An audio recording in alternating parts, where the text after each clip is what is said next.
We're going to look about the relationship between how people do in life and our expectations about them, and how what we expect of people can discourage or inspire people. So the first point is that we have feedback. The first point is that we have expectations about everything all the time. Are you ready? Are you sure? All right. So we always have expectations about everything and everyone all the time. And now there's echo again. All right, hopefully that's okay. That next button, yeah, that you reduce, yeah, 0. Okay. That better? Yeah. All right. So sometimes our expectations are not realistic.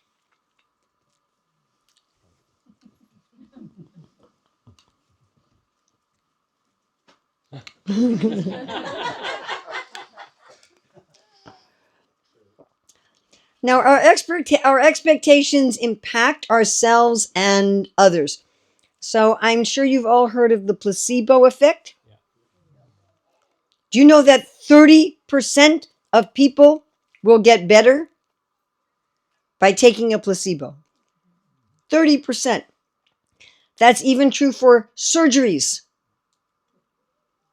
They sometimes do placebo surgeries, and 30% of people will get better. Amazing, isn't it? There's also what we call the nocebo effect.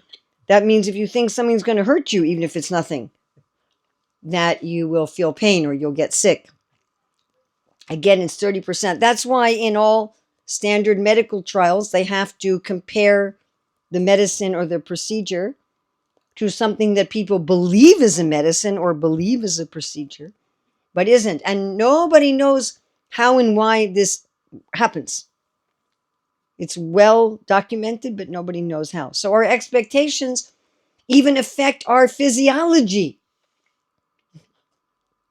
We expect that something's going to make us better. We expect that something's going to make us worse. And it changes even gross physiology. And about people, if someone says, oh, hey, I had this kid in my class last year and he was a real problem. He's going to be in your class this year. He's going to be a problem. And the teacher expects he's going to be a problem. So this system, this whole system of expectations, I first learned in person from Dr. Wilkinson. And he was telling a story of himself when he first became a college professor. So he said when he became a college professor, first year teaching, so in the registrar's office, one of the secretaries said to him, I can't believe they gave you section 2. You're a new professor. How could they have given you section 2? He said, what's different about section 2? And they said, that's the best and the brightest. These were the kids who were absolutely the top in high school. They usually only give them to the most seasoned, best professors. So Dr. Wilkinson, wow, this is very interesting.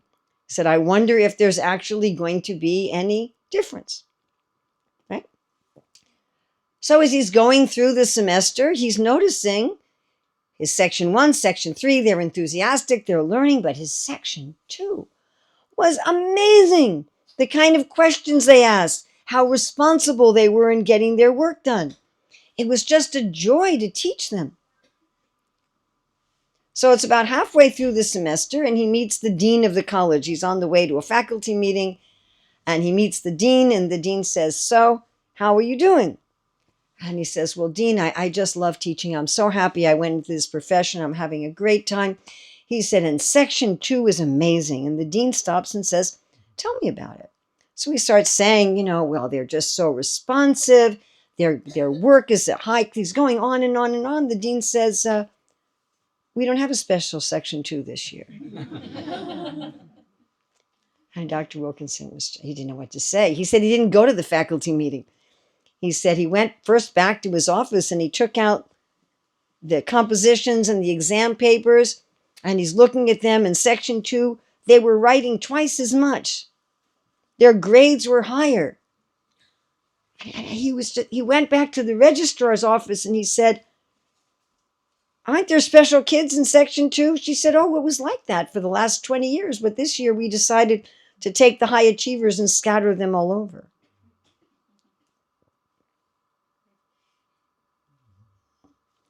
I had a kind of a opposite experience when I was trying to learn spoken Sanskrit. Well, I was running a Gurukula, and Prabhupada said that if you don't teach Sanskrit, it's not a Gurukula. And we had Gopi Puranadana Prabhu as our Sanskrit teacher at one point for a couple years, and then he moved. And I'm like, oh boy, okay, there's no one else. I'm going to have to learn Sanskrit. So I was studying various courses, and then I signed up for, you may be familiar with the Sanskrit to Bharatiya, where they teach spoken Sanskrit. So I was studying their materials, and then I went to their immersion camp, which was in Northern California, and they purposely had it in a very remote area, so you couldn't access phone or anything. You know, we were very isolated. You could use like a payphone, old-fashioned payphone. Anyway, so there were about 70 people there, and only 5 of them had my color skin, and the other 4 who were white, they were like married to Indians. So I was the only white person there who was just white. And they said, okay, we're going to have 3 groups. They said, first group is for the beginners who don't even know the Devanagari alphabet. But I had already been studying Sanskrit on my own for maybe a year and a half.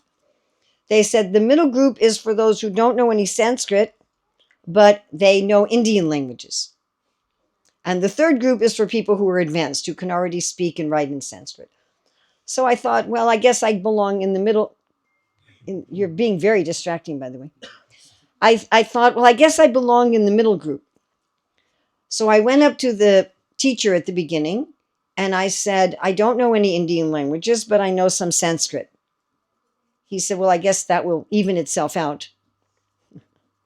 But what turned out was that everybody else in that group had been brought up in India, and they had they'd been taught some Sanskrit in school.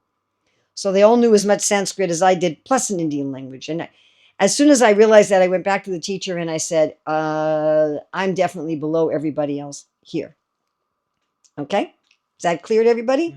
All right. So that teacher was one of the best teachers I've ever had. One of the best, just an absolutely fantastic teacher. All of his technique, his knowledge was just the top of the top of the top. Excellent, excellent, excellent teacher. So his main technique was he'd teach a particular grammatical form and he'd give some examples.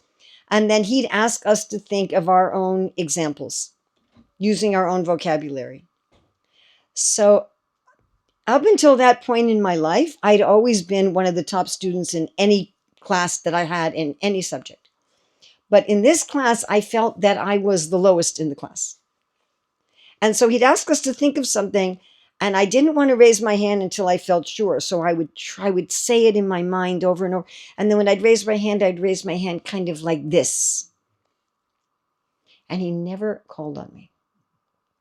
He would call on other people, and then as soon as I would start to raise my hand, he'd go on to the next thing. And this was happening. And after like 3-4 days of this, I thought, I shouldn't be here.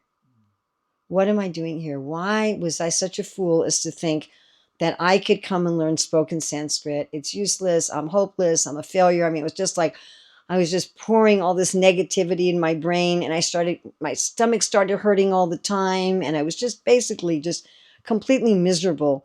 And I thought maybe I should just go home. And I kept feeling like I wanted the earth to swallow me. And just like, so this went on for 7 days, and it was getting worse and worse and worse and worse. And then on the 8th day, they moved the teachers around. So we got the teacher from the advanced class, and I hadn't talked to him at all. I had had nothing to do with him. So he didn't know anything about me. And he didn't wait for students to raise their hand. He just called on people. So he would do basically that. He wasn't actually even as good of a teacher, but he would do a similar technique that he would give an example, a particular grammatical example, and then he would just call on you to give an example. So he called on me as much as he called on everybody else. And when he called on me, guess what? I was, what do you think? I was able to give the answer every single time. I didn't learn that much about Sanskrit in those 9 days, but I learned a lot about expectations. The teacher expected me not to be competent, and so I wasn't. Even though altogether he was an excellent teacher and a teacher who expected me to be competent, I was. And I left those 9 days. I'd already been a teacher for many years at that point, and I left those 9 days thinking, wow, what we expect about people makes a huge difference. They impact, they come from past experiences, they influence the present, they impact the future. Now, I got to a point in my career where I was a school principal. Altogether, I was a school principal for 18 years. I was an assistant principal in a large government school for 1 year. And I would supervise the teachers. And I remember one class where I went in to give an evaluation. The teacher had different reading groups. Again, like the slower group and the middle group and the advanced group.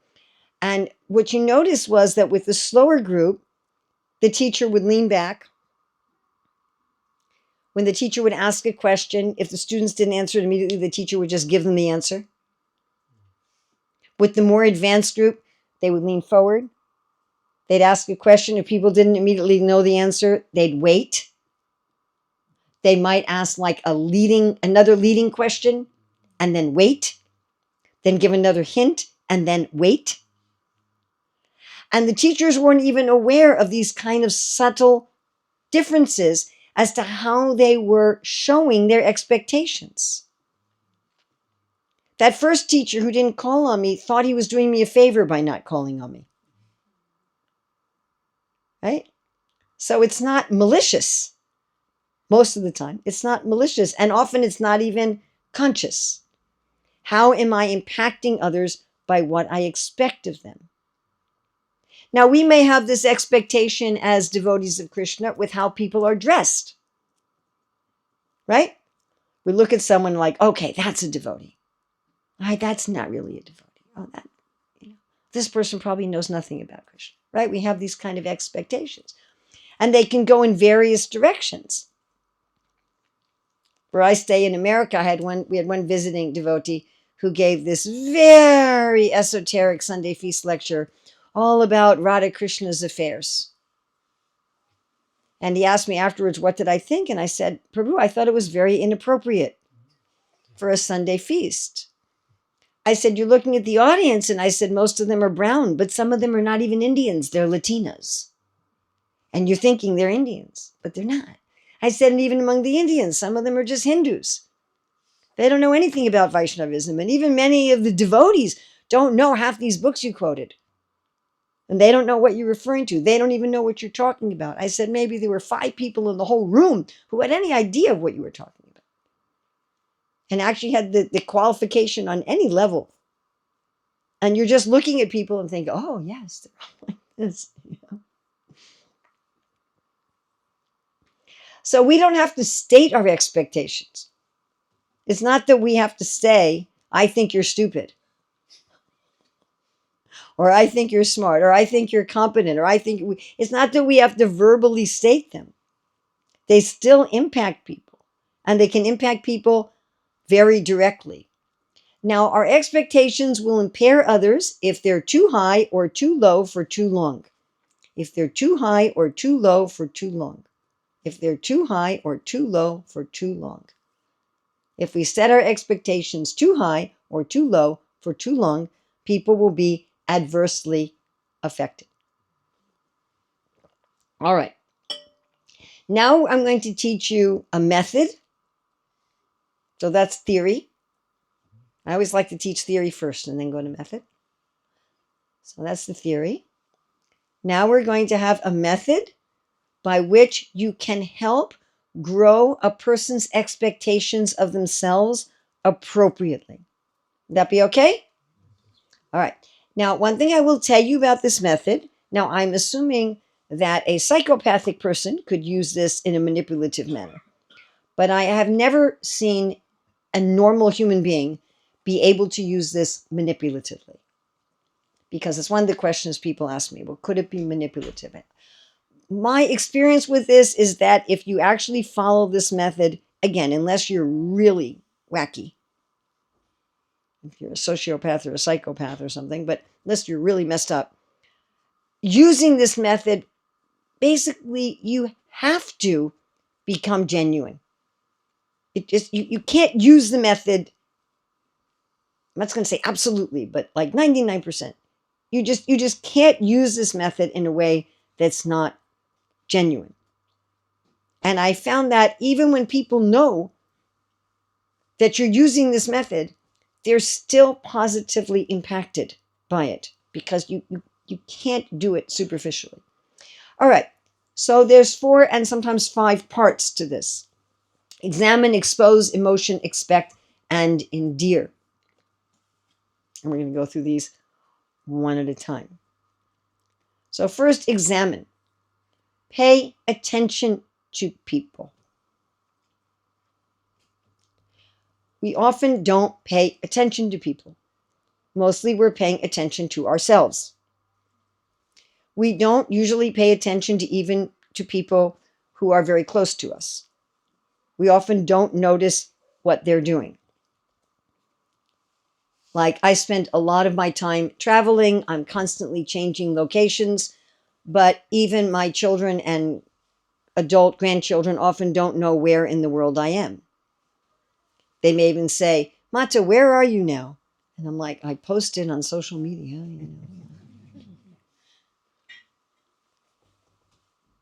So we often don't pay attention to people. When we do pay attention to people, we often pay attention just to the results that they achieve. Are we fully in control of the results that we achieve? No.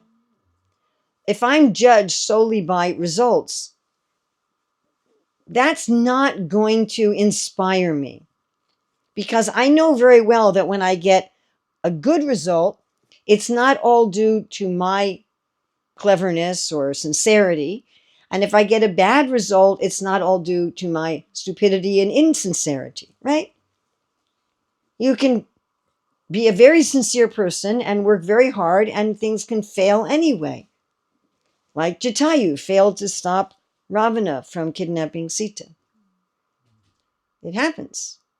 And Ravana succeeded in building an empire of gold. So that's not really what we want to notice, but that's generally, if we notice anything about people, we tend to notice the result. What we wish other people would notice, and what takes more effort to notice, is the sacrifices they've done to try to get the result. That's what Krishna notices. Krishna notices one's intention and one's devotion and one's effort. He's not actually so interested in the external result. It's right. Krishna says there's 5 factors for any result. Only one of them is our own effort. So to pay attention to people's sacrifices, to pay attention to what's behind the scenes. You know, not just that someone cooked a nice meal, but that they're cooking a nice meal that has, okay, maybe they had to do some research on the different recipes, or maybe they had to learn for many years about how to cook like that, or maybe they had to go and buy some special ingredients, or how many hours did they put in the kitchen. That kind of thing. And that's the kind of thing, again, we wish people would notice. Yeah? I know myself that when people say nice things about me, it's very, very rarely about the things that are really important to me. Like it happens, but it's unusual. You know, I'll do some presentation, and I might have spent a week just researching one of those verses and the Sanskrit in that verse and how it was explained and how the acharyas commented on it. And somebody will just say, oh, that was a pretty PowerPoint. And I'm like, yeah, thanks. You know, to notice that kind of a thing. What's underneath? What's hidden? By the way, in family, noticing that kind of thing is very important. Especially the things that go on day after day after day after day after day. that we may stop noticing altogether because they're just part of our life. Oh, the house is always clean. But that takes care and attention and time and energy. And even just saying, oh, the house is clean is very different than, wow, I see that even, between the banisters on the stairway, that there's never any dirt accumulating there. Must be something you get to every week. Right? That kind of thing. So to really notice. Now, this next thing is very tricky. Again, most people don't notice. And when they do notice, they get this part wrong. Now, I'm going to be a little vulnerable here and tell you that I was in the Hare Krishna movement for a very long time before I realized that the 4 defects of the conditioned souls also applied to me. I mean, I knew theoretically they did, but I'm not going to say how long it was because they'll be even more embarrassed, but I used to believe that whatever I thought was the same as reality. In fact, I didn't even know that I thought that. I just accepted that whatever I perceived and whatever I thought about what I perceived was reality, was objective reality. That to me was just obvious that it was. And at one point I understood what I'm perceiving with my senses and how I'm understanding that with my mind is not the same as objective reality. It never is the same as objective reality, ever. I'm always perceiving something different than objective reality. And I'm not just going by my sense perception. I have an opinion about what my sense perception means.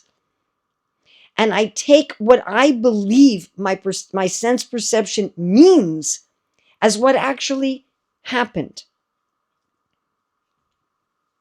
If someone is late, I decide that means they don't care.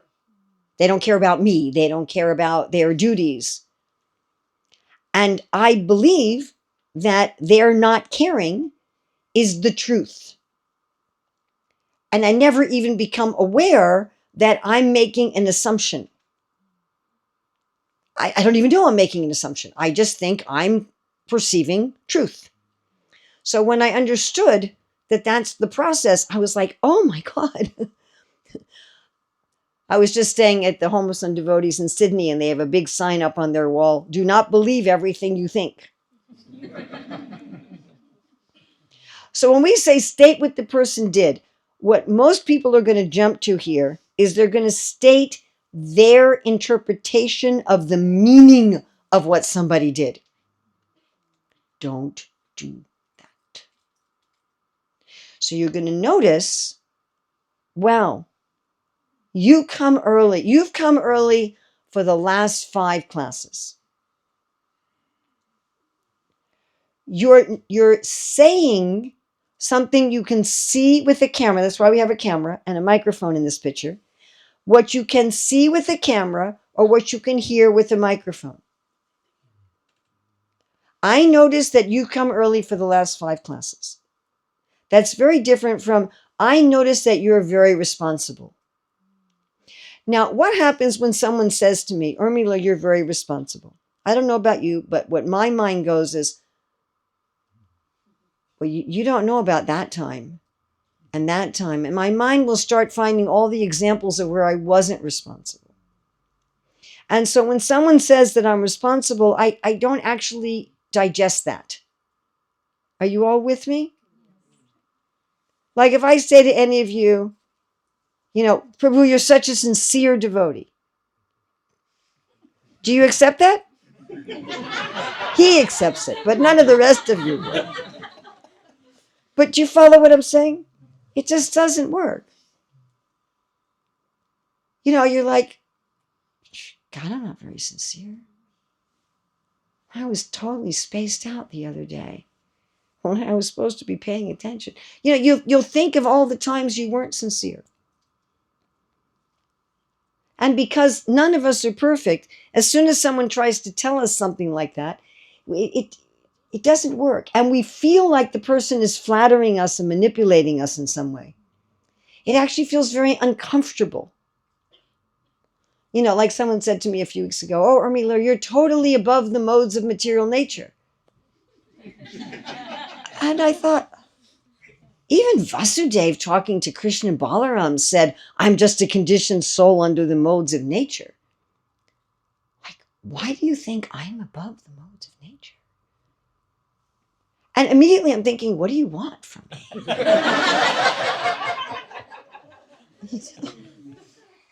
So don't do that. This is the hardest part of this whole process. Don't give a judgment. Don't give an interpretation. Just what you see with the camera, what you hear with the microphone. I see you cook 10 different preps. You just see that. I see that every time you dress the deities, you make half the garlands yourself.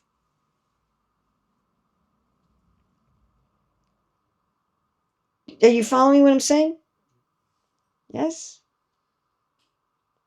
I see that whenever you bring your child to the program, you bring something quiet for them to work on.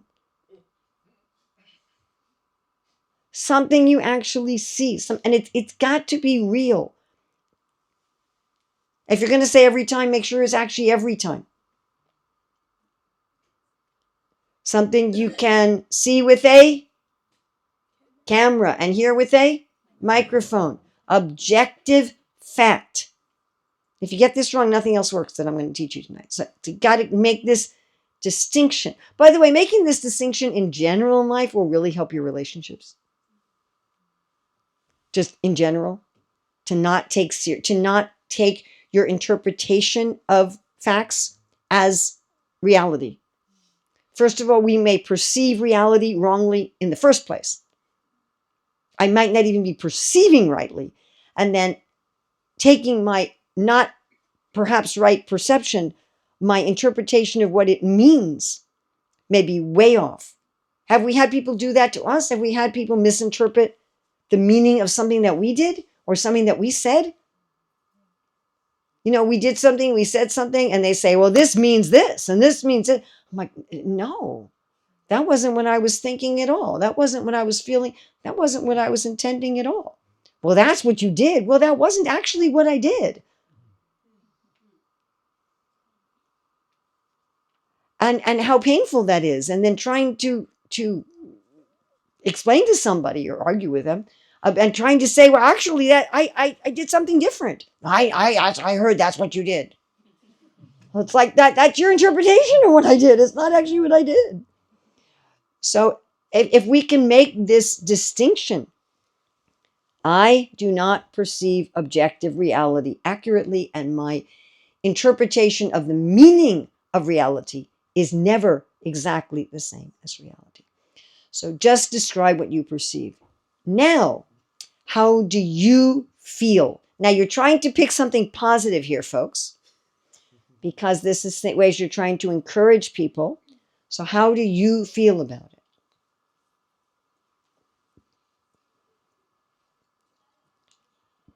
So, wow, you've come early for the last 5 programs, and you've helped me set up. You brought a prep. Okay, so you notice that that's what the person did. You described what you could see with the camera, hear with the microphone. Now, how do you feel?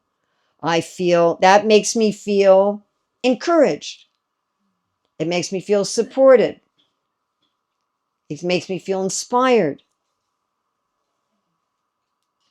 You follow? How does it make you feel? Not, and you got to make sure you get a feeling there. This is also a struggle for a lot of people. Like a lot of people, the only feelings they know are like happy, sad. So, try to increase your feeling vocabulary. Makes me feel proud of you. It makes me feel encouraged. Now, you're going to get to an interpretation, but this is future, and it's not stated as a fact, and you're using the word becoming. So instead of telling someone in the beginning that they're sincere, I believe that you are becoming a sincere devotee of Krishna. Now, I can eat that. You follow? If someone says, Urmila, I see that you spend an hour or two planning for your classes, that you come to your classes prepared and doing the research. And when I see that, then I feel inspired that I'm going to take time preparing for my service. I really feel that you're becoming a sincere follower of Prabhupada. I'll take that. But if you say to me, oh, Urmila, your classes are nice, you're such a sincere devotee, I'm like, that doesn't do it for me. Do you understand the difference? Okay. I see that you are becoming. I see that you're becoming a really responsible husband. I see that you're becoming a real pillar of the community.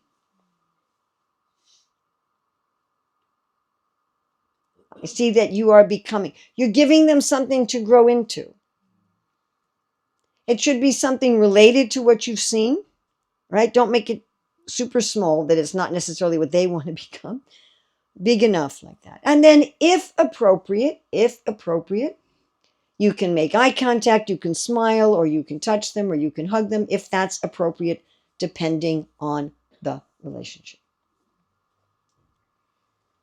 Okay, examine, expose, emotion, expect, and endear.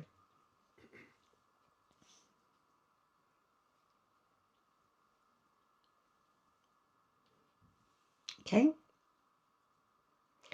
Prabhu, when I was hearing earlier about dealing with all the legal issues with the temple, and I've dealt with legal issues with built 2 schools, so I know something. But what you were describing was like, how many legal issues was that?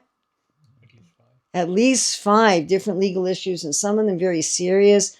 And I'm sure that what that meant was that you were going to the government offices over and over again, right? Zoom meetings. Did you ever go in person or all Zoom? All Zoom. And filling out lots of paperwork, right? Online, in person, mailing them in, and then they're probably asking you to repeat it again, right? That form wasn't filled out right, or we don't accept your thing, and then you have to do it again. And did you ever have to pay any fines? No, hopefully no fines, okay? But there was some risk of that, right? And you had that risk that maybe I'm going to have to pay a fine, and maybe I'm personally going to get in trouble for other people's mistakes. And still you're going on. You haven't quit. And you're still trying to go on and get this, although you don't even see how it's going to happen. And when I was hearing all of that, I felt very humbled in my own service. I felt, wow, this devotee is doing things more. I probably would have quit. And I felt very inspired to go on with all of the obstacles in my own service. And I really believe that you're becoming the kind of person that Srila Prabhupada wanted us all to be in his service. So thank you very much. Did you see how that works? And you see how it's almost impossible to do that manipulatively? Because as soon as I really meditate on what someone's done, I naturally, genuinely feel appreciation. Is that clear? Again, I'm sure that crazy people could fake this. But if you're a normal human, as soon as you actually think about and verbalize the underneath sacrifices,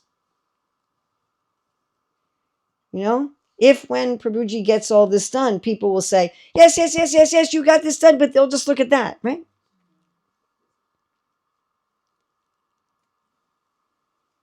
But the person actually, did that feel inspiring? Isn't that interesting? Even though it was a demo of what I just taught, it always fascinates me. Because you can't do this fake. Again, maybe, but generally you just can't. It's real. So employ opportunities purposely. Look for opportunities. Look for open doors. Look for opportunities where you can help inspire and encourage others. Seek them out. Have we all also done so many things that other people could have appreciated and nobody saw them at all? Isn't that weird? Like you're just saying, don't you notice?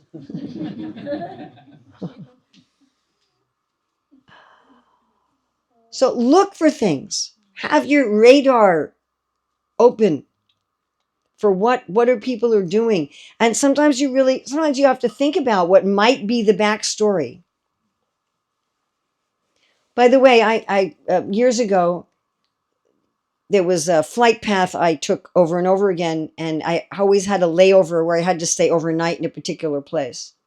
Just because the first flight would always come in so late that there were no connecting flights that day, and it was the only flight that went there. Anyway, and that temple was a temple where people were always arguing with each other. I don't know if it was something in the water or what it was, but they were always having these fights. And I'd been trained in mediation, and so at one point they said to me, "Would you come and mediate?" So we brought all the groups together. There were even people brought lawyers. I mean, this was really serious stuff. And we just went around and had people do this with everybody. To just, name the underneath the hidden sacrifice. So I started out with a few of the people. And then everybody did this for everybody. Everybody was crying. And afterwards, the lawyers came up to me. They said, for 2 years, we got nowhere with this. Said, we've never seen this kind of change happen. So to look for those sort of things. Look for the opportunities and be creative. You don't always have to do this verbally. You can do it in notes, phone calls, something in the mail. Pick your words carefully. If you're going to look at someone, have direct eye contact. Unless you're in Japan, then don't do that. Have careful body language. Make sure your body language is in harmony with your words. And then express emotion appropriately to the particular relationship you have with that person. Set your expectations confidently. That from what you observe, you can expect that this is going to happen. Yes? Okay, let's look at some examples. Some examples from Srila Prabhupada. Now, this is not always exactly in the same order. This is a letter. It's over two slides. I am so glad to hear, so I'm glad how I feel, that you are released now. This I expected when you came to see me. I entrusted the matter to Krishna to give you release. Anyway, Krishna has been so much merciful upon you that he has taken you out of the state laws. So in every kind of miseries, we have to depend on Krishna, and we should not be too much disturbed when such miseries come upon us. You have shown very great example in sticking yourself to chanting Hare Krishna while you were in tribulation. Follow this practice all along your life, and surely Krishna will accept you into the kingdom of God, back to Godhead. Your strong desire to serve me is very beautiful. Your serving me means serving Krishna. I am also your servant, so I cannot accept your service from you or from any of my disciples. I accept service from my disciples on behalf of Krishna. But if we look at this letter, right, he's talking about what he did. He was chanting Hare Krishna even when he was arrested. And Prabhupada was very glad. Right? And he was saying, follow this and you will certainly be accepted into the kingdom of God. So he's observing something very specific, giving his emotions, right? And giving this future expectation. Okay, here's another one to Yamuna. But I am very much happy for your nice spiritual sentiments. In London, there may be a temple or not. It does not matter. You are doing very nicely, more than having a temple. If Krishna gives us a better temple, that is all right. Otherwise, your engagement in kirtan is very, very nice. It's nice for you too, huh? So continue this program in cooperation with your other God brothers and sisters, and Krishna will make you very happy. You six together are doing so nicely that I am very much proud of you. Be blessed by Lord Sri Chaitanya, and go on like this. So he's talking about the specific sentiments that she gave in her letter and doing the kirtan. Prabhupada said that he's proud, he's happy, and he's proud, right? And it's going that your engagement is very nice and you'll be blessed by Lord Chaitanya. And you notice Prabhupada's making this independent of result, whether you get a temple or not. He's looking at the emotion she has. He's looking at the kirtan. Here's another one. I thank you very much for installing Radha Giridhari. From my childhood, I was very much fond of Radha Krishna, and now my good disciples are helping me to open so many Radha Krishna temples all over the world. It gives me so much pleasure. Now introduce Rath Yatra. That was my childhood activity. I want to see my disciples all over the world introduce two items: opening Radha Krishna temples and Rath Yatra festivals. Do this under the protection of Guru Garanga. Please do everything cooperatively, for you will be happy, your countrymen will be happy, and all living entities will be happy. So Prabhupada's talking about very specific things, him installing the deities, and that Prabhupada's saying, I thank you, right? We talked about the endear at the end, I thank you, that he's very happy.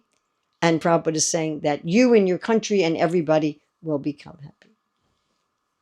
I have studied your activities while in Honolulu, and it gives me great pleasure to find out such a devotee, that should be A, not S, such a devotee qualified as you are in our society. I wish you will execute responsibilities in the future in the matter of our society's multi-activities. So again, he's projecting into the future. I've studied your statements in the papers, and you have repeated my ideas, and at the same time sounded like a politician, and this combination is very effective. You are certainly the right man for this preaching work. Prabhupada was asking devotees to get into politics. They have taken you as a serious candidate for political office, and according to your statement, you feel you may even win. So I am very much encouraged by this political field in America. The people there are very intelligent, and they take your statements seriously. I do not need to tell you to push on with this work in serious concentration, because I see you are already very determined. So you can see again all these factors. Now, the Lord also uses this same. Here we see the Lord teaching to the Prachetas. He says, my dear sons of the king, I am so pleased with your mutual friendship, because you have with pleasure accepted within your hearts the orders of your father and have executed these orders very faithfully. Your attractive qualities will be celebrated all over the world.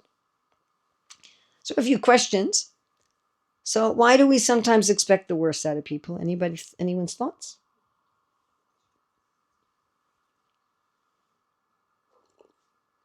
Why do we metaphorically cut off people's wings? Yes.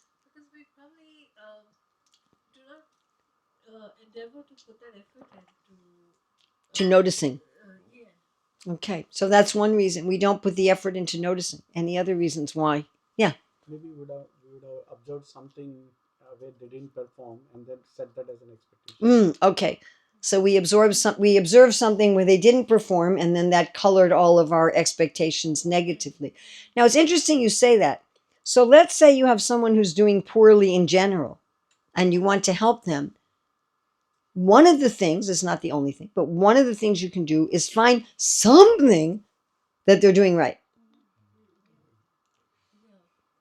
You find something that they're doing right. There are other techniques as well, but that's one of them.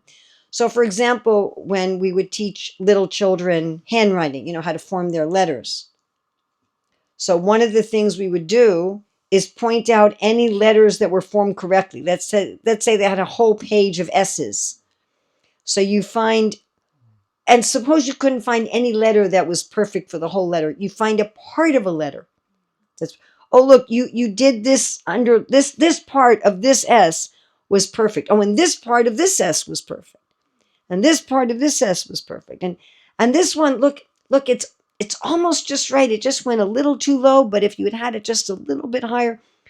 So you point out those kind of things. So if you find somebody who in general is a problem, but you can find something that you can focus on that's right, that you can grow. Any other reason? Yes.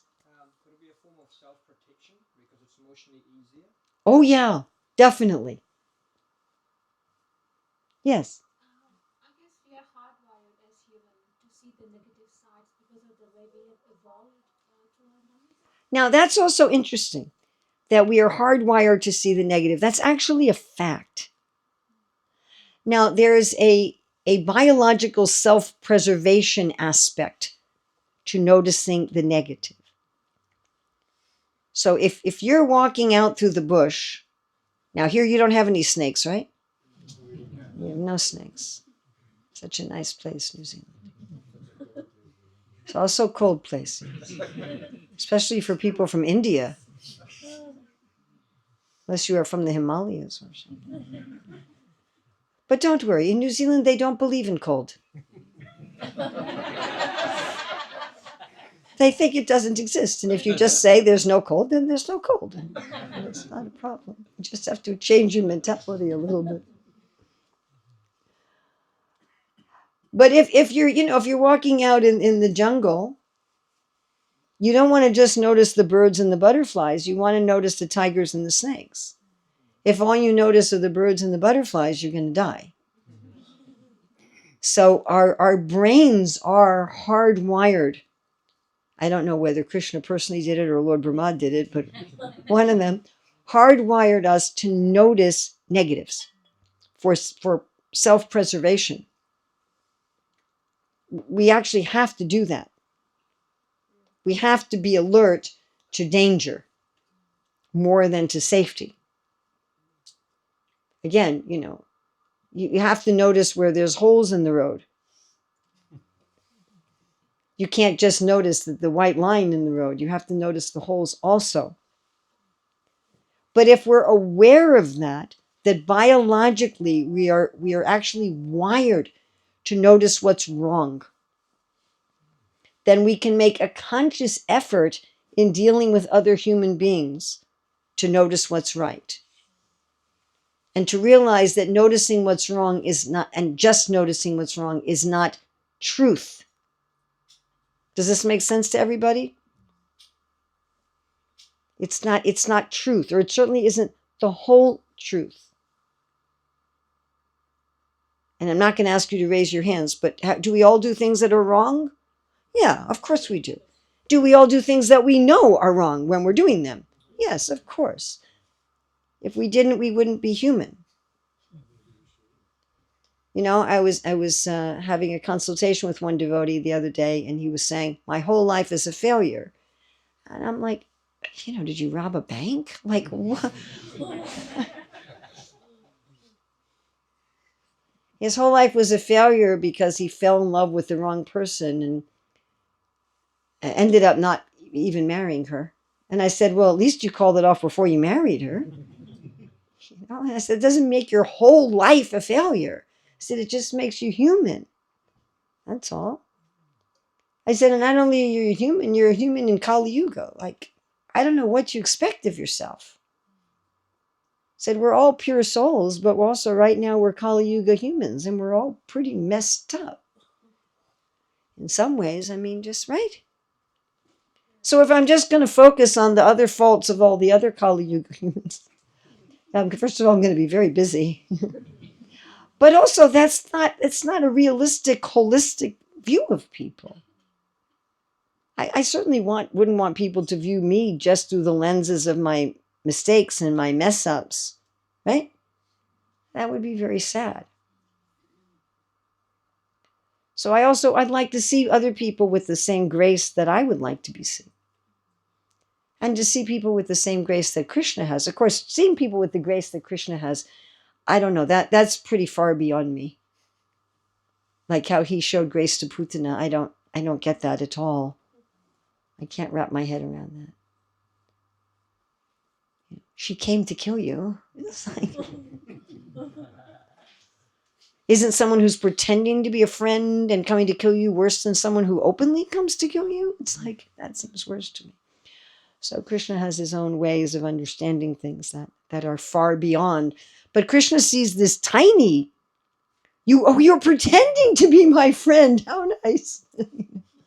You have a knife behind your back and you're smiling at me, but you're smiling at me. So Krishna sees that. But at least we can try to focus on something good, and there's something good in everyone. So are you saying that we should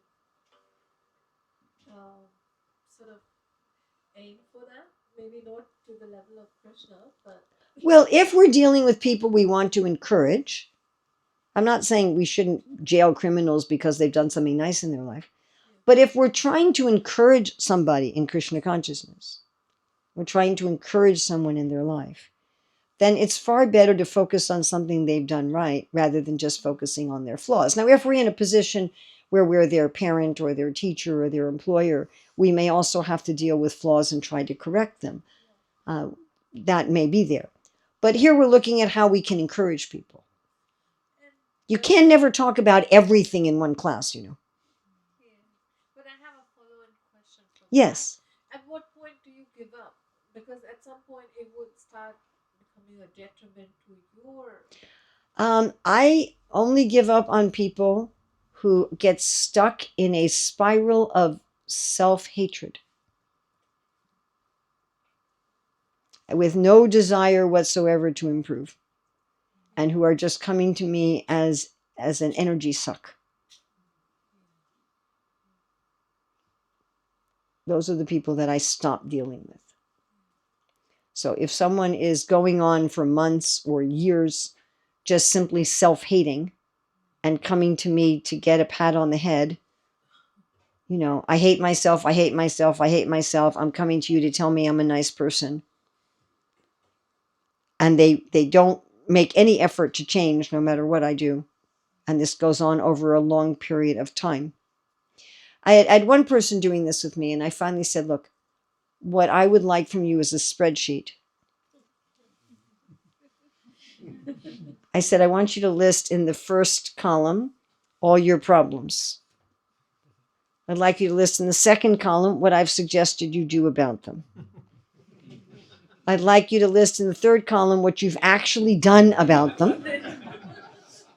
And I'd like you to list in the fourth column the result of what you tried to do about them. And if you give me that and you haven't gotten any good result from any of my suggestions, I am willing to go on working with you. Never heard from him again.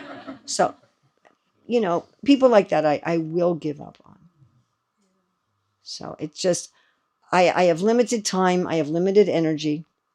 And if people are trying to use me to stay in Tamagun, I'm really not interested in that. It's just sorry, not sorry. You know. Whatever. I haven't had to do that very often. I mean, it's unusual.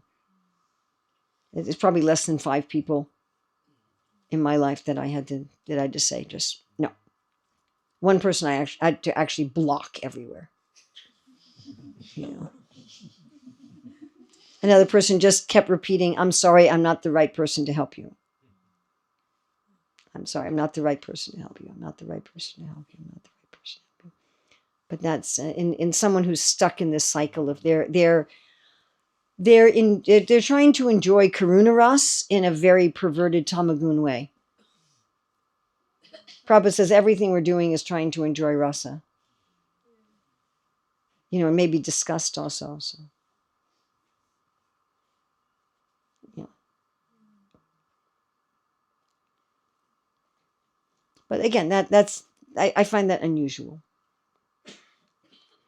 And sometimes people seem like that for a while and do get out of it. So I have seen people who were stuck in this cycle of self-hatred, and where, like, whatever you would do, they would just pull themselves right down into this self-hatred. Or blaming others. They're blaming their parents or their sister. They would go back and forth between blaming other people and blaming themselves, but not productively. Not blaming themselves like, oh, I've done something foolish and I can learn from that and move on. But I've done something foolish and therefore I am hopeless. Other people have traumatized me, therefore I am hopeless. And I am so bad, therefore I am hopeless, and everything. And just, it's a Tamagun cycle. And I've seen people in that cycle who can get out of it. So I have seen that. The majority of people can get out of it, but sometimes people don't want to get out of it. There's a place, I'm not getting the words exactly right, but Prabhupada was saying, you know, if you don't want to cleanse your heart, if you want to leave things as they are, then you can't really do anything about it. So again, I have seen some people like that.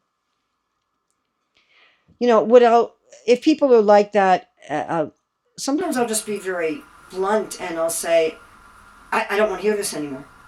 I'm done. Just, we're done with this now. It's over. Let's move on to something else. Okay. And sometimes that works in a person.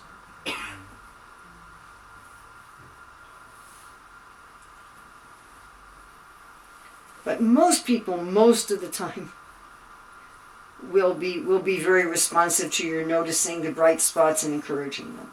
The vast majority of people, the vast majority of the time.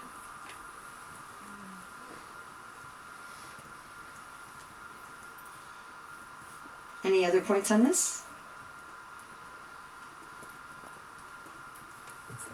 Yes. What if you notice the downfall in someone else and you notice the same symptoms in this person? You notice the what in someone else? If you notice someone else doing things that this person is doing and you saw their downfall, then maybe you could expect the same downfall for this person.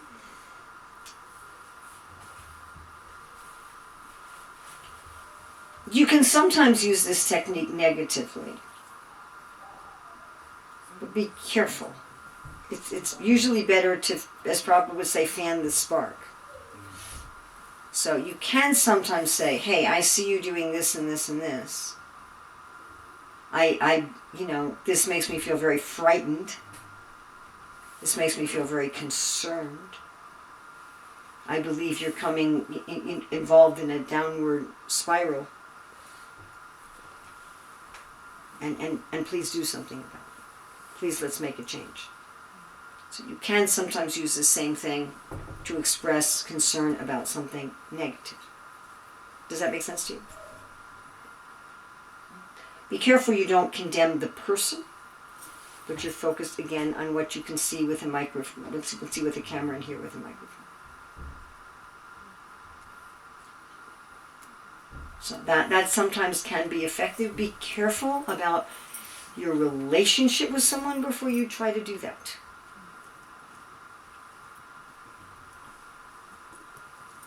It can come across as that you're on some high moral platform and you're looking down at them. Be very careful. It's a dangerous place to be. There's a saying in Christianity, there but for the grace of God go I. In other words, I can see somebody else having problems and think, you are having problems. And then Krishna can show you can have the same problems. Sometimes you already have the same problems in another form and you don't see it. That's actually not so uncommon. That I see somebody else being irresponsible in a way that I am very responsible, but I may be being irresponsible in a different way that I don't see. So be extremely careful. You should make sure you're coming from a platform of humility and genuine concern and that you have a relationship with somebody where they'll actually hear you. Like I had one mother come to me the other day about her adult son and that she's concerned about what he's doing in his life, and she says, shouldn't I say something to him? And I said, well, if he wants to hear it. I said, first ask him if he wants to hear it. She said, well, he'll say no. I said, well, then it's no. I mean, he's now like 21 or something. I said, you want to think, what kind of relationship do I want to have with him when he's 50? I said, I have a son who's 50. How you're dealing with him now when he's 21. But. I said, but if he's not going to listen to you anyway, what's the point? Is that okay? One of the austerities of speech is beneficial. And us to actually benefit others. And there's that offense, don't preach the glories of the holy name to the faithless. But that's not, that's an offense specifically to the holy name, but in general, giving people instruction that they don't want to hear is an offense. It's pride. And when I give someone instruction that they don't want to hear, and then of course they're not going to hear it, and so they're going to go do what they do anyway, and then I'm going to say, well, I told you so. It's just pure arrogance. So you can always test a little bit. You can always say, would you like to hear what I have to say? And then, very carefully, and just see how the person actually responds. Is that right? But most people don't like correction. Yeah? They just don't.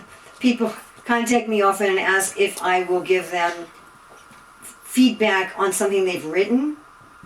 And like I don't know if any of you noticed that I was an editor for Back to Godhead for 30 years. So one of the hardest things with that was telling people they had a mistake in an article.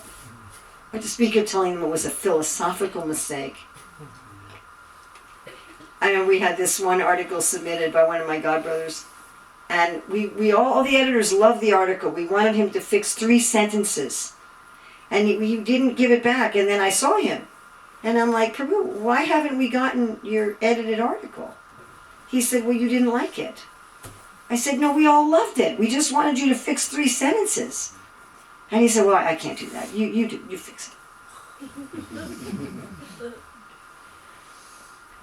You know, people will ask me, look at my book, look at my article, and 9 times out of 10, they ignore what I say.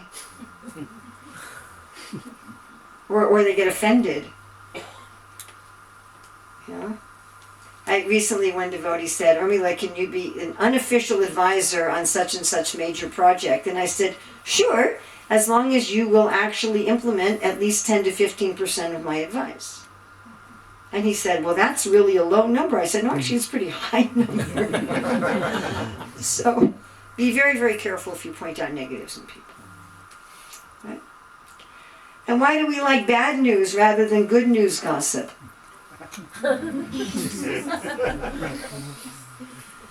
I was once giving a class in ISKCON Soho. I don't remember what the class was about, but I know that this question had absolutely nothing to do with the class. So this person at the end of the class said, why are only 10% of Prabhupada's disciples active in ISKCON? And I said to him, where did you get your number? I said, A, where did you get your number? And B, how are you defining active in ISKCON? And then I ended up talking for 15 to 20 minutes about how we make up numbers. We just make up numbers, and if we put a number on it, then it sounds very authoritative. Especially if you have a non-rounded number. If you say, well, 23.7%, people figure you must be telling the truth. And I kept asking him, where did you get your number? Where did you get your number? Where did you get your number? I actually later asked my godsister Mahamaya, who keeps track of such things, and she said it's about 30 to 40% of Prabhupada's disciples who are still active in ISKCON. This was some time ago. And then I asked her, how do you define being active in ISKCON? I was once at a festival in Lithuania, and Bhaktivedanta Maharaj was speaking in Russian, and we had a translator into English. And he was saying, yeah, you know, in Russia, so many people, they get married, and then 1-2 years later, they're divorced. That was hyperbole. You know what all hyperbole is? When you're exaggerating to make a point? Okay, so this was being translated into English. So the next day, one of my godbrothers, who doesn't speak Russian, was giving a class in the same festival that I attended, and he said, you know, among the Russian devotees, they're all getting divorced after 2 years. I said, Prabhu, where are you getting this number? He said, oh, Bhaktivedanta Maharaj said it yesterday. I said, it was hyperbole. And then he went to Maharaj, and Maharaj said, yeah, that wasn't like a number based on research or anything like that. Meanwhile, the class is being recorded, you know. And then you can imagine how many people are going to be repeating this. So when this devotee asked me about, you know, the percentage of Prabhupada disciples who were active, I said, why do we, when we make up numbers, is it always negative? You know, people will say how many devotees get divorced. So I actually did research, folks. For my doctoral dissertation, I did a census of all the teachers in all the Hare Krishna schools in the world. At that time, in 2005. I asked them how many of you are divorced or widowed, combination of being divorced or widowed, 2%.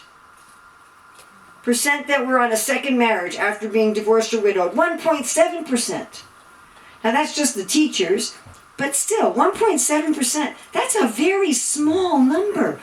And when people talk, oh, there's so many people getting divorced, like, What? Your friends, maybe, like 10 people. In those 10 people, maybe 7. But you can't say this is everywhere. Where's your numbers? Where's your research? What are you talking about? So why do we do this? Why do we pick on bad? We make stuff up. We're just making stuff up. Or we're repeating stuff that's real. Why do we focus on the bad? Any thoughts? Yes. We feel happy if others are down. Yeah. I like honesty. Thank you. We like to make rackets. We like to make rackets, that also. But Prabhupada said that the main difference... Oh, thank you. That's first class. Prabhupada said that the main difference between material and spiritual is in material you're happy when other people are unhappy, and you're unhappy when other people are happy. And the spiritual... See, Prabhupada says spiritual, you're happy at others' happiness. He says spiritually there's no sadness, but you're happy at others' happiness. And Narada Muni said if you act like that, you'll have no more material miseries. So this is again arrogance, it's envy. That I want to focus on other people's failures.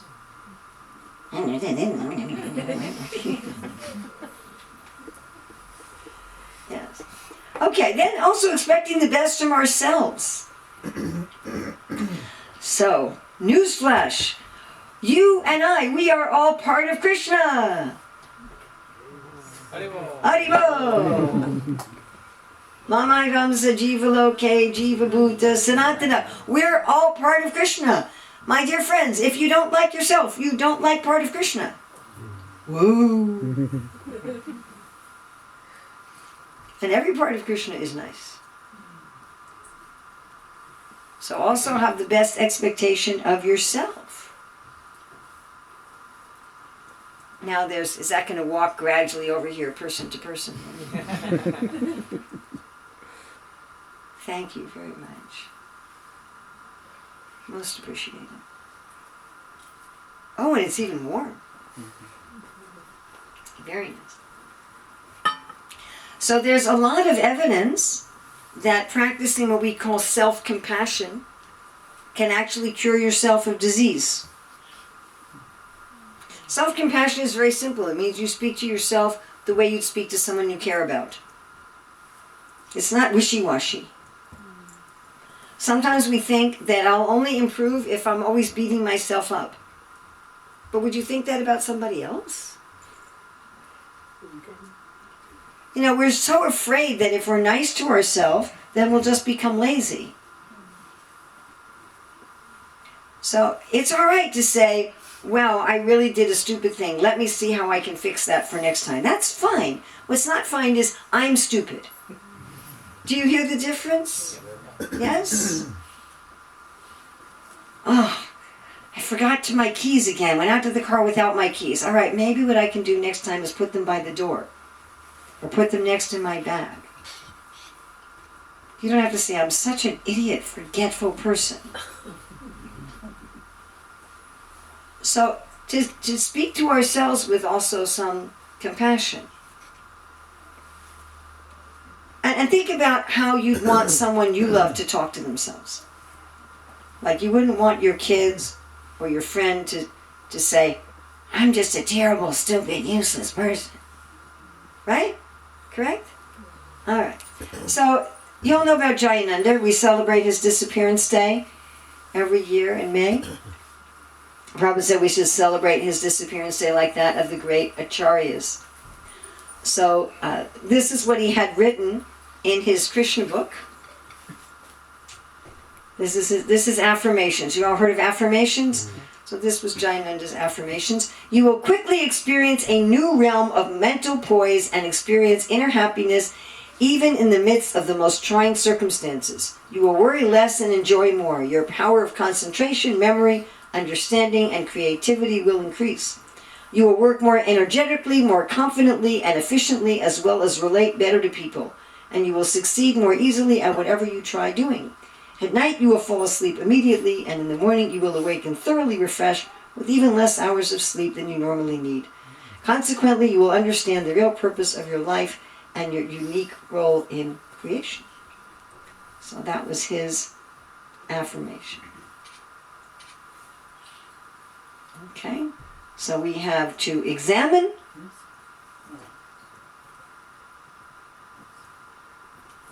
first examine, pay attention, expose what you can hear with the microphone or see with the camera, express your emotion, forecast the future, and then, if appropriate, something endearing. Okay, examine, expose, emotion, expect, endear.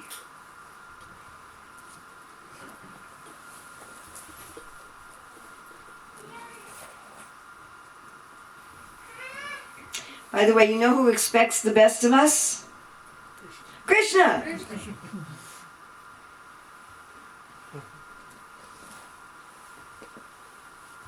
Any overall questions, comments?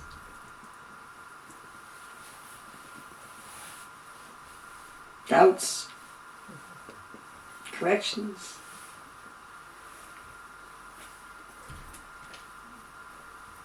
Yes.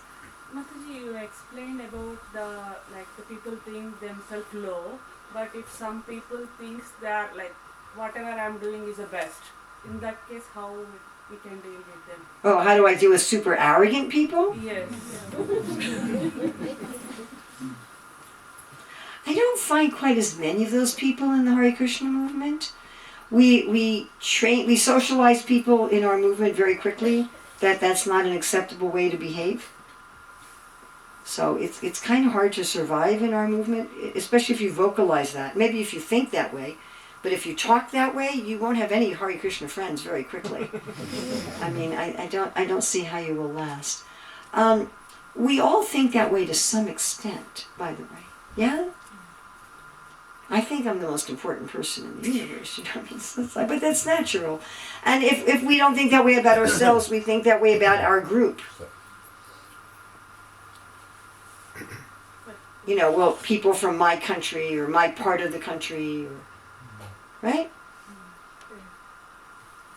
Like, you're not going to go to one state of India and tell them they should be like people in another state. Yeah, you don't go to the people in Bengal and say, you should be more like the Tamils. You know? And you're not going to go to the Tamil Nadu and say, you should be like the Bengalis. I mean, it's not going to work. People are all thinking, my. So we all think that way internally. I became very aware of that one time because I was born and raised in New York City, but I joined the movement in Chicago, and I had someone once introduce me. So here's Urmila, who was born in Chicago, and immediately I thought,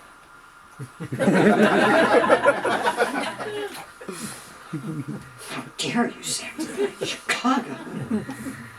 And then it was just such a funny thought. I'm like, Urmila, that's ridiculous. So we have that tendency. We all have that tendency. Don't worry about it. I mean, it's just like, that'll go. I mean, unless you're really extreme. Some people are really, really extreme. Then I'll just say away from them, offer my respect from a distance. But except for the really extreme people, life does funny things to your ego, folks. Yes? Any of you who are older than 7? So, our grandiose view of ourselves, Krishna keeps going, really? Well, what about this? What about this? What about this? Okay. So, there's life, and then there's chanting Hare Krishna. That works. After you keep chanting Hare Krishna for a while, taking prasadam and worshipping the deity, after a while you start saying, oh, I'm really a tiny speck in the universe. It's kind of hard if you're engaging in bhakti to think like that. I mean, you can if you really try, but you have to really work hard at staying arrogant and practicing bhakti at the same time. I mean, some people do it, but it's not easy. You're walking uphill. But if people are extremely in Tamagun, however it manifests, and if they don't want to get out of Tamagun, if they're really, really deep in Tamagun and they don't want to get out of Tamagun, However, whether it manifests as extreme self-hatred or extreme arrogance, it doesn't really matter.